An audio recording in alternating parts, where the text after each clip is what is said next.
அறிவோம் ஆரோக்கியம் நேயர்கள் அனைவருக்கும் அன்பான வணக்கங்கள். நான் ஸ்ரீவர்மா மருத்துவமனையின் மகளிர் சிறப்பு மருத்துவர் ஜெயரூபா. இந்த நாள் இனிய நாளாக அமைய என்னுடைய மனமார்ந்த வாழ்த்துக்களும் பிரார்த்தனைகளும். சமீபத்தில் ஒரு 33 வயது பெண்மணி, டாக்டர் எனக்கு 2 வாட்டி டெலிவரி நார்மல் டெலிவரி தான் ஆச்சு. அதுக்கப்புறமா கருத்தடை ஆப்ரேஷன் வந்து நான் பண்ணினேன். ஸோ அந்த சர்ஜரிக்கு அப்புறமா எனக்கு செரிமான கோளாறுகள் இருந்துக்கிட்டே இருக்குது, வயிற்றில் கேஸ் ஃபார்மேஷன் நிறையா இருக்குது, அடி வயிற்றில் ஒரு சின்ன வலி இருந்துக்கிட்டே இருக்குது. ஸோ அதுவும் வந்து பீரியட்ஸ் டைமில் அந்த வலியோட அளவு இன்னும் கொஞ்சம் அதிகமாக வந்து இருக்குது. எனக்கு இப்போது ரீசெண்டாக நான் ஸ்கேன் பண்ணி பார்த்ததில் இன்சிஷனல் ஹெர்னியா, அதாவது நமக்கு அந்த தையல் போட்ட இடத்துல ஹெர்னியாங்கிற அந்த குடல் இறக்கம் இருக்குது அப்படின்னு சொல்கிறாங்க. ஸோ இது எப்படி வந்தது எனக்கு, இதை எப்படி நான் சர்ஜரி இல்லாமல் அவாய்ட் பண்ணணும் அப்படிங்கிறத கேட்டிருந்தாங்க. ஹெர்னியா அப்படின்னு சொன்னோன்னே எல்லாருமே இது ஒரு ஸ்ட்ரக்சரல் அப்நார்மாலிட்டி இல்லை ஸ்ட்ரக்சரல் வீக்னஸ் அப்படின்னு சொல்லுவாங்க. ஆனால் நம்ம அடிவயிற்றில் இருக்கக்கூடிய தசைகள் பலகீனமாகிறதுனால தான் இது உண்டாகுது. ஸோ ஹெர்னியா உண்டாகிறதுக்கு 2 முக்கியமான காரணங்கள் இருக்குது. அதுவும் ஃபீமேலுக்கு இந்த 2 விஷயங்களும் ரொம்ப காமனான ஒரு ரீசனாக இருக்குது. அதில் ஃபஸ்ட்டு ரீசன் என்ன அப்படின்னா, அடி வயிற்றில் இருக்கக்கூடிய தசைகள் பலகீனமாகிறது. ஒரு 2 வாட்டி உங்களுக்கு நார்மல் டெலிவரியே ஆனால் கூட, இல்லை சி செக்ஷன் ஆகுது, அதாவது சிசேரியன்னு சொல்லுவோம் இல்லைங்களா.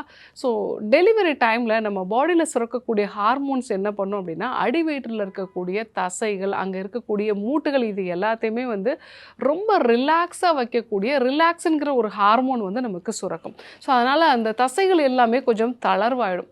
ஸோ அந்த சமயங்களில் நம்ம டெலிவரிக்கு அப்புறமா தசைகளை பலப்படுத்தக்கூடிய எக்ஸசைஸ் பண்ணாமல் விட்டுட்டோம் அப்படின்னா அடிவயிற்று தசைகள் பலகீனமாயிடும். முக்கியமாக கோர் மசிலோட இன்ஸ்டெபிலிட்டி அப்படிங்கிறத நம்ம சொல்லுவோம். இந்த விஷயந்தான் நிறைய பெண்களுக்கு ஹெர்னியா வர்றதுக்கு ஒரு முக்கியமான காரணம்.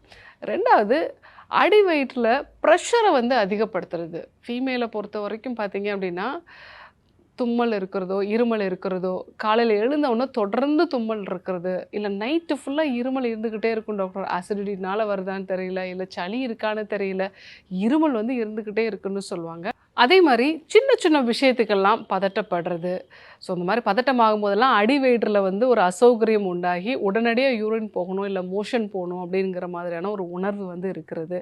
ஸோ இந்த காரணங்களாலையும் சடனாக குனிஞ்சு வெயிட்டு தூக்குறது, அடி வயிற்றில் ப்ரெஷரை இன்க்ரீஸ் பண்ணக்கூடிய விஷயங்களெல்லாம் பண்ணுறதுனால தான் தசைகள் பலகீனமாகி ஹெர்னியா சம்மந்தமான பிரச்சனைகள் வருது. இந்த 2 காரணமும் ரொம்ப காமனாகவே நம்ம அன்றாட வாழ்க்கையில் பண்ணக்கூடிய ஒரு தவறுகளாக இருக்குது. ஸோ ஃபீமேலை பொறுத்த வரைக்கும் டெலிவரிக்கு அப்புறமா அப்டாமினல் மசில்ஸையும் கோர் மசிலையும் ஸ்ட்ரென்தன் பண்ணக்கூடிய பயிற்சிகளை செய்ய வேண்டியது அவசியம். இந்த மாதிரி ஹெர்னியா சம்மந்தமான பிரச்சனை இருக்கிறவங்க என்ன விஷயங்களெல்லாம் ஃபாலோ பண்ணணும்? ஸோ முக்கியமாக சர்ஜரி அவாய்ட் பண்ணணும்னா இந்த விஷயங்களெல்லாம் ஃபாலோ பண்ணணும். முதல் விஷயம், உங்களுடைய செரிமான சக்தியை இம்ப்ரூவ் பண்ணணும். அப்போ தான் உங்களுக்கு மலச்சிக்கல் சார்ந்த பிரச்சனைகள் வராது. உடம்புல கேஸ் ஃபார்மேஷன் நிறைய இருந்துச்சு அப்படின்னாலே ஈஸியாக பேக் பெயினோ இல்லை அடி வயிற்றில் ஒரு அசௌகரியமோ வர்றதுக்கு நிறைய வாய்ப்புகள் இருக்குது. ஸோ அப்போது உங்கள் செரிமானத்தை இம்ப்ரூவ் பண்ணுறதுக்கு ஆவியில் வேக வச்ச உணவுகளை எடுத்துக்கிறது நல்லது. சாப்பாட்டுக்கு அப்புறமா ஜீரக தண்ணீர் எடுத்துக்கலாம், இல்லைன்னா ஓம தண்ணீர் எடுத்துக்கலாம், இல்லை திரிக்கட்டுகுன்னு சொல்லக்கூடிய சுக்கு மிளகு திப்பிலி எடுத்துக்கலாம். ஸோ அதே மாதிரி பசி சரியாக எடுக்கலை, வயிறு மந்தமாக இருக்குது அப்படின்னா ஒரு சின்ன துண்டளவுக்கு தோல் சீவின இஞ்சி, அது கூட ஒரு பிஞ்சளவுக்கு இந்துப்பு சேர்த்து நல்லா மென்று சாப்பிடலாம். அந்த மாதிரி சாப்பிடும்போது உங்களுடைய செரிமான சக்தி நல்லா இம்ப்ரூவ் ஆகும், கேஸ் ஃபார்மேஷன் இருக்காது.